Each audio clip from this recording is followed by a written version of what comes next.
O que acontece? O autoconhecimento, ele é um dos principais instrumentos para a gente trabalhar as nossas emoções. Vai ser você com você mesmo, é você trabalhando ali para se equilibrar. Tira da gente a ideia de que vai vir alguém ou vai vir uma outra pessoa, um outro objeto que vai consertar a gente. Às vezes a gente acredita que o que vai consertar a gente é uma pílula, às vezes é um produto, é um objeto, mas não, o autoconhecimento nos mostra ao contrário.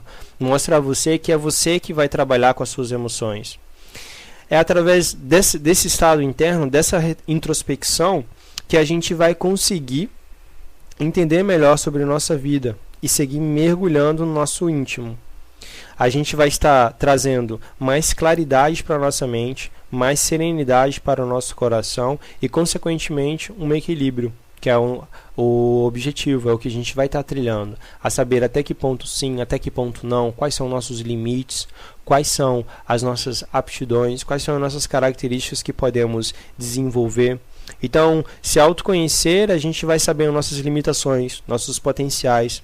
A gente vai trabalhar primeiro no sentido de ir minimizando, né? Se você observa que tem um estado muito alterado, tu vai trabalhar para ir reduzindo esse estado. E no segundo sentido, a gente vai explorando mais, vai conhecendo mais, vai entendendo mais o porquê, como acontece em nosso pensamento, como acontece em nossas emoções.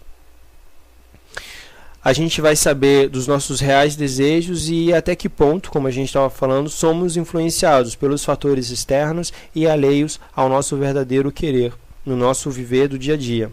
Também é um fator importante para algumas pessoas perceberem que é no dia a dia que a gente vai nos conhecer mais, de acordo com as turbulências que a gente vai vivendo ali.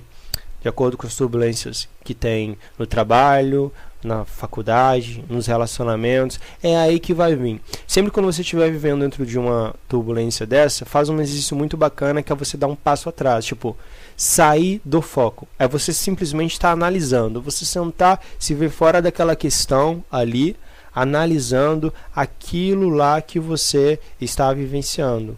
Analisando todos os aspectos, como é que está aquilo ali, por que é que você está vivendo daquela forma, aquela situação. Então vai nos ajudar a gente a conseguir superar. Quando a gente toma consciência, a gente percebe a importância que é de conhecer a gente, de como é mais fácil resolver as situações quando a gente nos conhece e tornar seres de pensamentos mais elevados. Neste caminho, os conflitos internos podem emergir e os aspectos enraizados de nossa personalidade criarão empecilhos para nos manter em estado de estagnação. Sabe aquela pessoa que pensa assim, eu nasci assim, vou morrer assim? Essa pessoa é aquela que tem a característica de querer se manter em estado de estagnação. Ainda não nasceu, não cresceu nela, não está desenvolvendo nela a aspiração por alcançar estados internos mais elevados, pensamentos mais qualificados. Então, no autoconhecimento, a gente vai ver isso na gente também em forma sutil. Às vezes a gente tem uma mania, tem um hábito, que a gente percebe que esse hábito é desnecessário e acaba nos prejudicando. Mas mesmo assim, o ego está tão apegado àquele hábito ali, que ele vai arrumar uma justificativa por você ter ele, para você continuar alimentando ele. A consequência maior é que esse hábito está alimentando um outro que você não gosta, que você quer remover de você. Vou dar um exemplo, por exemplo. Às vezes uma pessoa, ela tem um eu da baixa autoestima. Ela se acha, não gosta do corpo dela, não gosta da imagem dela. Isso provindo tudo da questão, do estereótipo criado pela sociedade de beleza, né? Pelo conceito. Então a pessoa ela acaba esvaziando essa baixa autoestima através do consumo, que é algo que ela adora, comprar e ver as roupas e ver os móveis, os objetos, as joias. Isso tudo dá muito prazer a ela, ela adora. Mas ela não sabe que ao ter essa atitude, ela está alimentando um hábito que faz ela ficar frustrada depois, insatisfeita. Então esses hábitos assim, às vezes o nosso ego, ele começa a querer arrumar justificativas para a gente continuar persistindo e alimentando um estado interno. Então é importante a gente estar refletindo também as justificativas que nós estamos dando para manter a gente em um estado de estagnação. É muito sutil. À medida que a gente vai ampliando a nossa capacidade de autoobservação, a gente vai percebendo mais. Então, aos poucos, nós vamos podando esse comportamento até chegar em um estado ideal. É um estado onde a gente já é mais compreensivo e tolerante à mudança, tolerante à transformação.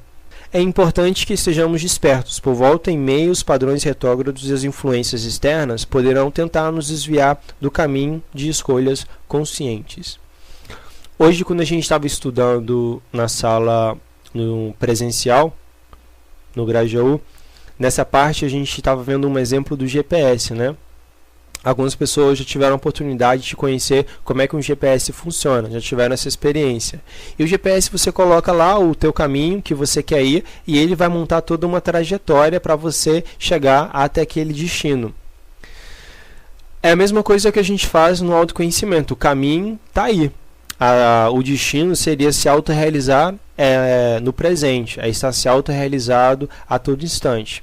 Só que vocês já observaram também, quando você está com um GPS ou com um sinalizador e você sai fora da rota programada, você entre outra, o que ele faz?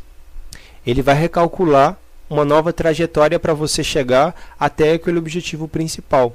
O mesmo devemos fazer com a gente em questão de autoconhecimento. Várias vezes você vai estar buscando se autoconhecer, se manter em estado, vem um amigo desequilibrado, vem uma amiga desequilibrada, vem um pai, uma mãe, um vizinho, um trabalho, que acaba fazendo você desviar você do seu próprio centro, do seu próprio equilíbrio, do seu autoconhecimento.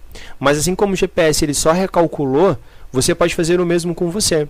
Recalcular para retornar ao ser interno, que é o que nós estamos fazendo. Aqui no autoconhecimento a gente vai estar buscando várias alternativas, vários recursos para fazer essa recalculagem da gente voltar a nós mesmos, ao nosso centro. Então é importante a gente estar refletindo quando nós estamos guiando o nosso caminho, para onde é que nós estamos indo. Se estamos indo, entre aspas, trilhando um caminho com o GPS, que é o caminho mais harmônico, né? Sem dor, sem sofrimento, ou se estamos neste momento precisando recalcular o nosso caminho, recalcular a nossa trajetória, que é isso que nós estamos fazendo aqui. Se a gente compreende o autoconhecimento sendo um processo natural e que ambos os caminhos, o consciente através da autoobservação e do estudo e o inconsciente através da dor e do sofrimento, vai nos levar à autorrealização. Cabe a gente escolher com sabedoria. Quando a gente tem mais recursos, o que acontece? A gente vai tendo mais ferramentas para poder fazer escolhas mais sábias, escolhas mais conscientes. A maior parte do tempo a gente toma escolhas inconscientes, que são aquelas que nos trazem consequências. Poucas das vezes você encontra uma pessoa que consciente fala assim: eu vou fazer isso, isso vai me prejudicar, eu vou ficar passando mal, eu vou sofrer, mas mesmo assim eu vou fazer isso daí. Poucas das vezes a gente vê alguém com esse discurso, né? A maioria das vezes não, a maioria das vezes a gente quer planejar e buscar algo que venha nos satisfazer, nos dar uma realização. Só que quando nós estamos inconscientes, a gente não percebe quais são as ações que a gente está fazendo que vai nos trazer uma experiência não tão agradável. Então a ideia é a gente ter esse autoconhecimento para poder escolher com essa sabedoria. Saber a escolher de uma forma mais consciente, mais desperta. E cabe a gente a buscar esse recurso dentro da gente. Que o estudo de vocês vão continuar para sempre.